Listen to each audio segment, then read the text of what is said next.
Hi guys, आज म लिएर आएको छु तपाईँहरूको लागि होइन यसरी दिएका साथीहरूको लागि म्याथमा अब्जेक्टिभ के भन्छ भन्दाखेरि मल्टिपल चोइस क्वेसन होइन अब्जेक्टिभ क्वेसनहरू आउँदाखेरि कसरी बनाउने होइन हाम्रो प्लस टू इन्ट्रान्समा होस् या सिटिभिटी इन्ट्रान्समा सोध्ने यो क्वेसन छ।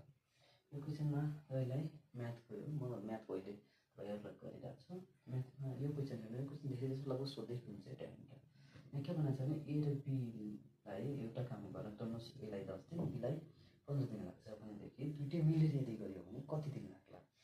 त्यो हामीलाई कति दिनमा काम लाग्छ अप्सन दिएको छ 5 दिन 6 दिन 15 दिन र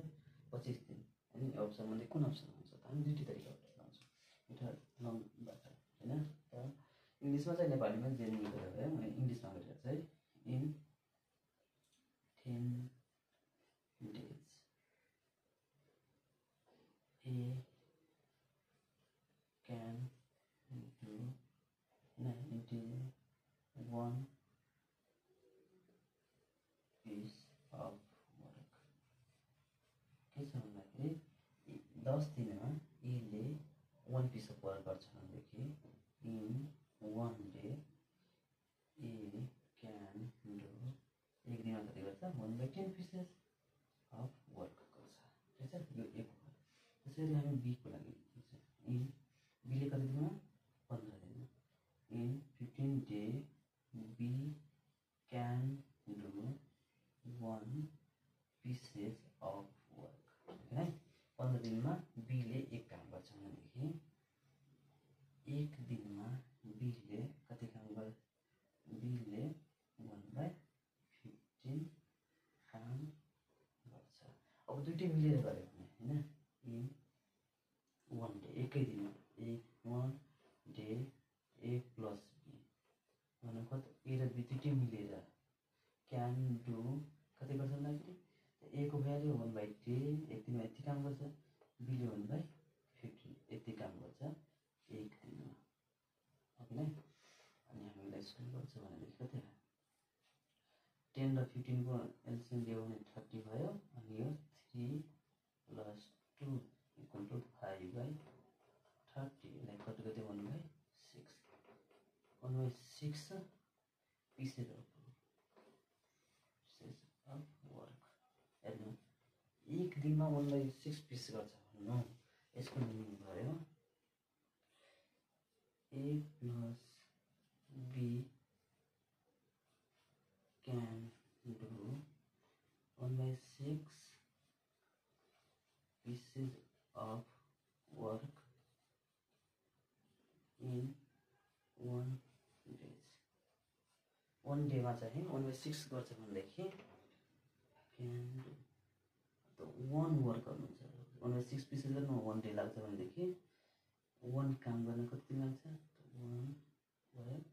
अनि 100 डिभाइडेड 1/6 = 6 days। यसको मिनिङ भयो ए र बी लाई सँगै काम गर्यो भने त्यो काम एक काम सक्नको लागि कति दिन लाग्छ 6 दिन लाग्छ। यो भयो हाम्रो लङ तरिका। यदि हामीले सर्ट तरिकामा बनायो भनेदेखि हेर्नु एउटा काम गर्न 10 दिन लाग्छ हैन एउटा काम गर्न 10 दिन लाग्छ भनेदेखि एउटा काम गर्न 10 दिन लाग्छ भनेदेखि एक दिनमा कति काम गर्छ एक दिनमा हामीले गरेको काम भयो तपाईको कति 1/10 प्लस अब यता बीले तपाईको गति गरेको छ 15 दिनमा एक काम गर्छ भने एक दिनमा 1/15 काम गर्छ हैन यो भयो तपाईको एक दिनको काम 1 डेज एक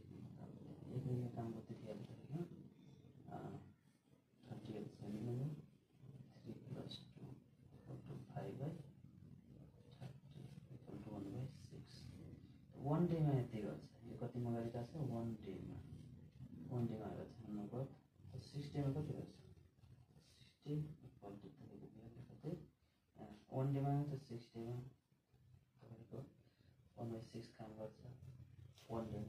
अनि यसको मिनिङ भयो 1/6 pieces of work in 1 day एक दिन 1 यहाँ गर्ने भयो 1/1/6 डेज होइन। तपाईँ सर्टकट लाउन सक्नुहुन्छ किनभने हामीलाई थाहा छ कुनै काम गर्न एउटा काम गर्दा 10 दिन लाग्छ भनेदेखि एक दिनमा 1/10 काम गरिन्छ। त्यो अप्नाएर पनि तपाईँ बनाउन सक्नुहुन्छ या लक तरिका गऱ्यो भने यो गरेर पनि बनाउन मिल्छ मजाले होइन। यसरी गरेर तपाईँ मजाले बनाउन सक्नुहुन्छ।